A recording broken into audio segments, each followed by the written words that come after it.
Assalamu alaikum, dear student. Welcome to my YouTube channel MK Bright Chemistry. Student, today we are going to discuss about gases law.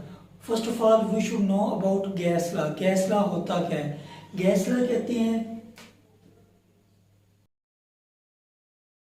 Student, gas law की definition ये है कि gas law के अंदर हम लोग study करते हैं वॉल्यूम का रिलेशनशिप टेम्परेचर के साथ क्या है और प्रेशर, इन दो पैरामीटर के साथ वॉल्यूम का क्या रिलेशन है, ये चीजें हम स्टडी करते हैं गैस लॉ के अंदर।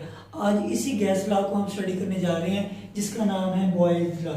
ठीक है, बॉयल्स लॉ रॉबर्ट बॉयल एक साइंटिस्ट है, उन्होंने पेश किया था 1662 में। ये बॉयल लॉ कहता क्या है? बॉयल लॉ में ये कहते हैं at a constant temperature volume of a given mass of a gas is inversely proportional to a pressure of a gas.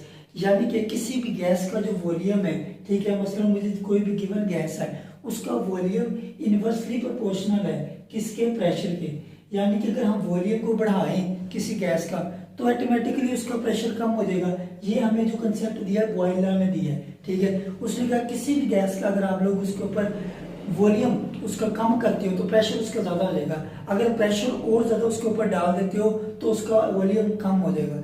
अब प्रोपोर्शनैलिटी साइन को खत्म करते हैं तो हमारे पास कांस्टेंट आता है के। अब के जो है के कांस्टेंट, के की वैल्यू हमेशा कांस्टेंट रहती है। एक पार्टिकुलर गैस के लिए के की वैल्यू कभी भी चेंज नहीं होगी, इसकी वैल्यू कांस्टेंट रहेगी। ये मैं मिसाल के साथ भी आपको बताता हूँ। अब इधर अगर गौर से देखें तो हम इस रिलेशन को देखकर एक और डेफिनेशन कर सकते हैं बॉयल लॉ की। वो ये है कि the product of a volume of a gas and pressure at constant temperature are always constant. यानी कि कांस्टेंट टेम्परेचर के ऊपर इन दोनों का प्रोडक्ट हमेशा कांस्टेंट होगा। कांस्टेंट कैसे होगा मैं मिसाल के साथ आपको बताता हूँ।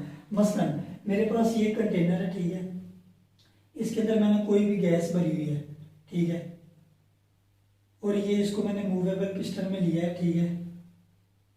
अब इसका जो प्रेशर है, ठीक है, वो मैं ले लेता हूँ 6 atm।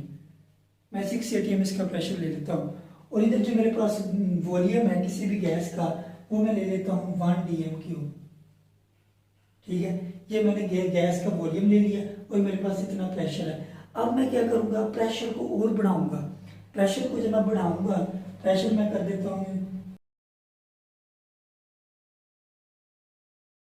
अब इस एग्जाम्पल को देखेंगे। इस एग्जाम्पल के जरिए मैं आपको बताता हूँ कि वैल्यू ऑफ के की हमेशा कांस्टेंट रहेगी एक पार्टिकुलर टाइप ऑफ गैस के लिए। ये मैंने एक गैस ली है, ठीक है, गैस ले लो, ए गैस समझ लो, इसका मैंने 1 dm³ लिया है, इसके ऊपर 6 atm प्रेशर था।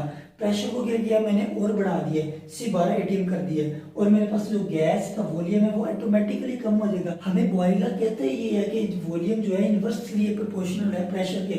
अगर प्रेशर ज्यादा वॉल्यूम कम हो जाएगा, हुआ यूं ही है इधर, ठीक है ना। अब हमने क्या किया, प्रेशर को और ज्यादा कम और कर दिया, मैंने प्रेशर और बढ़ा दिया, 18 atm तक चला गया हूँ। और इधर जो वॉल्यूम है, ठीक है, वो कम हो गया, 0.33 dm³, इतना हो गया। अब मैं इस सब का निकालता हूँ कांस्टेंट, के कांस्टेंट। देखना इसका कांस्टेंट कैसे आएगा, कांस्टेंट कैसे निकालना है, v × p। v हमारे पास क्या है, वॉल्यूम 1 है और p है 6। ये आ गया हमारे पास 6k। इधर आ जाओ, हमारे पास जो वॉल्यूम है 0.5 × 12, इनको मैं मल्टीप्लाई किया, ये आ गया मेरे पास 6। इधर भी 6 आ रहा है, इधर देख लो, इधर भी मैंने मल्टीप्लाई किया इसको 18 के साथ, शरिया खत्म करके 100 आ गया नीचे, 3000। अब इसको मैं इसके साथ मल्टीप्लाई करूँ, 6 आ गया, यानी कि इधर भी के की वैल्यू जो आ रही है वो 6 है। यहाँ से हम लोगों ने ये साबित कर लिया कि ये जो के की वैल्यू ये कांस्टेंट रहती है एक पार्टिकुलर टाइप ऑफ गैस के लिए। उसके ऊपर जितना मर्जी आप प्रेशर डाल लो, वॉल्यूम उसका उतना कम हो जाएगा। फिर दोनों को मल्टीप्लाई करेंगे तो कांस्टेंट की वैल्यू सेम आएगी। ठीक है, ये था के कांस्टेंट जो मैंने आपको बता दिया कि किस तरह कांस्टेंट रहता है। अब हम लोग क्या करेंगे, एक एक्सपेरिमेंट के जरिए प्रूव करेंगे बॉयल लॉ को कि बॉयल लॉ हमें कहता क्या है कि वॉल्यूम जो है किसी भी गैस का इनवर्सली प्रोपोर्शनल है प्रेशर के। ये हम इधर एक एक्सपेरिमेंट से प्रूव करते हैं। अब हम लोग देखेंगे एक्सपेरिमेंटली किस तरह बॉयल लॉ को प्रूव किया जाता है। ठीक है, हमने एक्सपेरिमेंट प्रूव करना है। इसके अंदर देखें, ये मैंने एक मूवेबल पिस्टन लिया है और इसके साथ ये एक मानोमीटर लगाया गया है जो कि प्रेशर को चेक करता है कि प्रेशर कितना कम हो रहा है। ये 3 मैंने लिए मूवेबल पिस्टन और इनके अंदर एक सेम टाइप यानी कि एक ही किस्म की गैस को मैंने ली है। ये गैस मैंने ली है 1 dm³, ठीक है, और उसके ऊपर प्रेशर अप्लाई किया मैंने 2 atm, ठीक है। जब मैंने 2 atm इसके ऊपर प्रेशर अप्लाई किया तो मैंने एक और बीकर लिया है, ठीक है। इसके ऊपर जब मैंने 2 atm प्रेशर अप्लाई किया है तो मुझे वहां पर यहाँ पर ये जो रिलेशन आ रहा है K की वैल्यू वो कैसे निकालते हैं, हमें पता है कि K is equal to PV। PV pressure हमारे पास है 2 और हमारे पास वॉल्यूम है 1, यानी कि 2 atm dm³। ये हमारे पास K की वैल्यू आई है इधर इस पिस्टन के लिए, ठीक है। अब मैंने क्या किया है, थोड़ा और प्रेशर इंक्रीज कर दिया, प्रेशर चला गया 4 के ऊपर, 4 atm। इसके ऊपर हम लोग K की वैल्यू निकालते हैं, जो वॉल्यूम होगा फिर वो कम हो जाएगा। क्यों, बॉयलर हमें यही कहता है कि जब प्रेशर इंक्रीज करते हैं तो वॉल्यूम कम हो जाता है। अब इधर हम लोग ये वैल्यूज पुट करते हैं इसकी।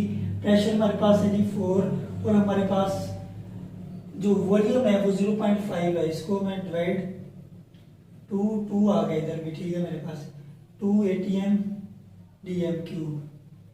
इधर भी K की वैल्यू 2 आ रही है, ठीक है। तो यानी कि ये इधर चेक करते हैं, अब ये इधर है 6 है जी हमारे पास प्रेशर, 6 प्रेशर है, 0.33 हमारे पास जो इसका वॉल्यूम बना है, ठीक है। अब इधर देखो, इधर K की वैल्यू भी 2 आ रही है हमारे पास। तो यहां से हमको ये साबित हो गया कि जो K की वैल्यू है वो हमेशा कांस्टेंट रहती है, ठीक है। यही तो बॉयल लॉ है। बॉयल लॉ हमें यही कहता है कि प्रेशर इंक्रीज करो वॉल्यूम कम हो, लेकिन एक पर्टिकुलर टाइप ऑफ गैस के लिए हमेशा वैल्यू ऑफ K कांस्टेंट रहती है। The product of pressure and volume of a particular type of gas always constant eight constant temperature. Temperature constant है तो K की वैल्यू हमेशा कांस्टेंट रहेगी। ये था बॉयल लॉ। अब बॉयल लॉ के ग्राफिकली किस तरह रिप्रेजेंट किया जाता है, अब ये हम लोग स्टडी करते हैं स्टूडेंट। अब हम लोग डिस्कस करेंगे graphical representation of a Boyle law, यानी कि ग्राफ के जरिए किस तरह बॉयल लॉ को साबित किया जा रहा है कि ये जो लॉ है ये दुरुस्त लॉ है, ठीक है। हमने क्या करना है, ग्राफ बनाना है। हमें पता है ग्राफ के अंदर 2 एक्सिस होते हैं, एक होता है वाई एक्सिस और एक को कहते हैं एक्स एक्सिस। ये जो होता है परपेंडिकुलर जो है ये होता है हमारे पास वाई एक्सिस और ये हमारे पास होता है एक्स एक्सिस, ठीक है। एक्स एक्सिस ये वाई एक्सिस के ऊपर लिया जाता है वॉल्यूम को और एक्स एक्सिस के ऊपर लिया जाता है प्रेशर को। जब हम लोग ग्राफ ड्रा करते हैं बॉयल लॉ का, वाई एक्सिस के ऊपर वॉल्यूम लेते हैं और पी को लेते हैं, प्रेशर को लेते हैं एक्स एक्सिस के ऊपर, तो हमें एक कर्व मिलती है, इस तरह की कर्व हमें मिलती है, ठीक है। इस कर्व को कहते हैं isotherm. When we plot a graph between volume and pressure, the volume which we take on y-axis and pressure on a x-axis, then we get a curve which is known as isotherm। इसे कहते हैं isotherm। ये हमें क्या बताती है, ये boil law को बताती है। मतलब ये देखो वॉल्यूम कम हो रहा है, ठीक है। ये मैंने ग्राफ थोड़ा सा मेरे से टेढ़ा हो गया, ये ऐसे होनी थी, ये देखो ऐसे, ठीक है। ये इधर से देखो क्या हमें इंफॉर्मेशन मिल रही है, ये वॉल्यूम नीचे की तरफ आ रहा है, यानी कि वॉल्यूम कम हो रहा है, वॉल्यूम कम हो रहा है, प्रेशर बढ़ रहा है। देखो वॉल्यूम कम हो रहा है, प्रेशर बढ़ रहा है, वॉल्यूम कम हो रहा है। ये ऐसे नहीं कर देना आपने, ये अब इसको बराबर बनाना है और ऐसे कर देना, क्या ऐसे ऐसे ड्रा करें। ऐसे तो हमें क्या शो कर रहा है कि वॉल्यूम कम हो रहा है, कम हो रहा है, कम हो रहा है और ये 0 के करीब आ गया वॉल्यूम और फिर प्रेशर ने बढ़ना शुरू किया। ऐसे नहीं होता, ठीक है। वॉल्यूम हमेशा जब कम होता है तो उसके साथ साथ प्रेशर को बढ़ना होता है, ठीक है। ये देखो इधर से वॉल्यूम कम हो रहा है तो हमें ये शो हो रहा है तो प्रेशर बढ़ रहा है, ठीक है। इसी को कहते हैं, ये जो कर्व हमारे पास हासिल हो रही है इसे कहते हैं आइसोथर्म।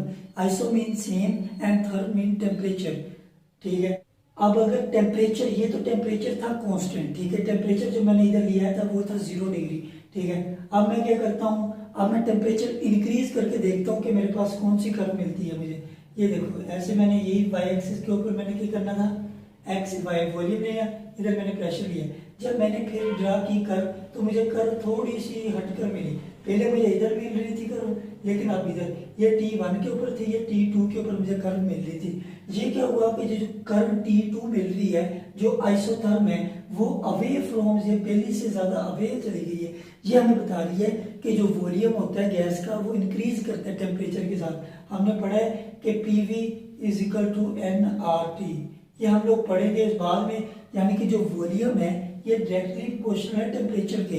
टेम्परेचर बढ़ेगा तो वॉल्यूम गैस का बढ़ जाता है। वॉल्यूम जब बढ़ेगा तो हमें ये कर्व इसलिए थोड़ी सी आगे मिल रही है। ये वजह यही थी कि जो हमारा वॉल्यूम है वो इंक्रीज कर रहा है। ठीक है, अब एक और ग्राफ है, उसके जरिए मैं आपको बॉयला बताता हूँ कि उसके अंदर किस तरह हम लोग साबित करते हैं कि बॉयला हमें यही बताता है कि वॉल्यूम और प्रेशर इनमें इनवर्स रिलेशन है।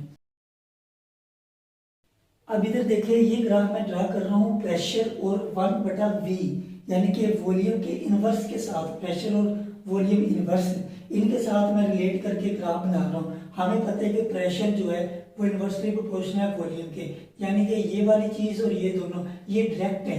ये मैं बता रहा हूँ, वॉल्यूम नहीं कह रहा, 1/v कह रहा हूँ। ये 1/v के डायरेक्ट है, लेकिन जो p है ये वॉल्यूम, ये अकेला वॉल्यूम हो तो उसके साथ ये इनवर्स है। ठीक है, लेकिन अगर मैं 1/v लूँ तो ये डायरेक्ट है, p इसके साथ डायरेक्ट है। अब मैंने क्या किया, इसको इसके साथ ग्राफ बनाना है। जब हमें पता है कि दो चीजें आपस में डायरेक्ट है, यानी कि एक चीज बढ़ रही है दूसरी भी बढ़ेगी, एक चीज के कम होने से दूसरी भी कम हो रही है, तो हमें ऑटोमेटिकली वहां पे एक स्ट्रेट लाइन मिलेगी। ये वाली स्ट्रेट लाइन हमें शो बताती है कि जो प्रेशर है 1/v के साथ डायरेक्टली प्रोपोर्शनल है। ये चीज तो हमें बॉयला बताता है कि जो प्रेशर है 1/v के साथ डायरेक्टली प्रोपोर्शनल है, लेकिन वॉल्यूम के साथ इनवर्स प्रोपोर्शनल है। ठीक है, यानी कि प्रेशर बढ़ाएंगे वॉल्यूम कम होगा, वॉल्यूम बढ़ाएंगे प्रेशर कम होगा। लेकिन अगर देखा जाए इनवर्स 1/v के साथ, तो ये प्रेशर हमारा इसके साथ डायरेक्टली प्रोपोर्शनल है। अब मसलन मेरे पास है वॉल्यूम है 50। ठीक है, अब 50 को अगर मैं 1/50 कर दूं तो ये कितना कम हो जाता है, बहुत ज्यादा कम हो जाएगा। यानी कि ये 50 था, अब 1/50 यानी कि 50 का एक हिस्सा। अगर मैं वॉल्यूम बढ़ाऊंगा तो ये प्रेशर जो है 1/50 कम हो जाएगा। अगर मेरे पास इधर प्रेशर है 50 है ना, तो मैं अगर प्रेशर बढ़ा रहा हूं तो ये कम होकर इतना आ जाएगा। ठीक है, ये बात आपने माइंड में रखनी है कि मैं इनवर्स के साथ इसका डायरेक्ट शो कर रहा हूँ। ठीक है, अब क्या करना है, हमने देखा एक और कर्व देखी हमने, जब एक और कर्व टी टेम्परेचर 2 किया गया तो कर्व हमें इधर मिली, ये कर्व इधर मिल रही थी T1 के ऊपर, ये हमें कर्व मिल रही है T2 के ऊपर। अब इधर T2 के ऊपर ये कर्व उस साइड पर क्यों गई, वजह ये है कि हमने पीछे भी पढ़ा है कि वॉल्यूम जो है टेम्परेचर के साथ इंक्रीज करता है। अब मैंने जब टेम्परेचर T2 किया तो मुझे एक और कर्व मिली। ठीक है, लेकिन ये कर्व क्या है, वाई एक्सिस के साथ है, एक्स एक्सिस के साथ नहीं है, क्योंकि जब ये एक्स एक्सिस के पास आएगी तो हमें पता होगा कि ये जो वॉल्यूम है कम हो रहा है, लेकिन टेम्परेचर को बढ़ाने से वॉल्यूम बढ़ता है। ठीक है, इसीलिए इस साइड की तरफ जा रहा है, ये हमें शो कर रहा है कि वॉल्यूम इंक्रीज होता है टेम्परेचर के इंक्रीज होने के साथ। ठीक है, अब एक और ग्राफ है बॉयला के मतलब, उसको भी स्टडी करते हैं कि वो हमें क्या बताता है। अब इस ग्राफ के अंदर आप लोग देखो कि ये मैंने लिया है, पीवी लिया है वाई एक्सिस के ऊपर और पी लिया है एक्स एक्सिस के ऊपर। ये 0 था पीवी का, ये इधर चला गया। मसलन फर्ज कर लो यहाँ पर पीवी की वैल्यू है हमारे पास 10। ठीक है, पीवी अब 10 है, तो जितना मर्जी मैं प्रेशर बढ़ा लूँ, जितना मर्जी इधर ले जाऊँ या इधर रखूँ, लेकिन पीवी की वैल्यू हमेशा कांस्टेंट ही रहेगी। 10 है तो 10 ही रहेगी। ये जो लाइन शो कर रही है ये कैसे, मतलब इधर मेरे पास पी की वैल्यू 2 है, अब मैंने यानी कि प्रेशर बढ़ाया तो वॉल्यूम मेरे क्या हो जाएगा, पीवी निकालने के लिए मुझे पता है कि वॉल्यूम उसके साथ मल्टीप्लाई होगा, वॉल्यूम 5 हो जाएगा। ठीक है, वॉल्यूम 5 नियम की हो गई, ये मेरे पास 10 आ गया। अब मैं चला जाता हूँ इधर। ठीक है, मेरे पास यानी कि हो गया 5 हो गया, प्रेशर मैंने कर दिया 5 एटीएम, 5 कर दूं तो वॉल्यूम कम हो जाएगा, वॉल्यूम उसके साथ इनवर्स है। अगर देखो ना पी ये है, मेरे पास पी ये है, अब मैंने प्रेशर 5 कर दिया लेकिन वॉल्यूम उसके साथ कम होगा, वो ये दोनों इनवर्स है, मेरे पास ये 2 हो गए, इधर भी 10 आ रही है। तो ये लाइन जो स्ट्रेट लाइन हमें ये बता रही है कि जितना मर्जी आप प्रेशर इंक्रीज कर दे, प्रेशर इंक्रीज करने के साथ साथ वॉल्यूम डिक्रीज होता है, इसकी वजह से हमें ये जो लाइन है ये लाइन स्ट्रेट मिलती है। ये था आज का बॉयल लॉ। ठीक है, अब अगर किसी को कोई क्वेश्चन है इसके मुताबिक तो आप कमेंट सेक्शन में पूछ सकते हैं। अब हम अपने नेक्स्ट लेक्चर के अंदर इंशाल्लाह चार्ल्स लॉ को स्टडी करेंगे। तब तक के लिए अल्लाह हाफिज।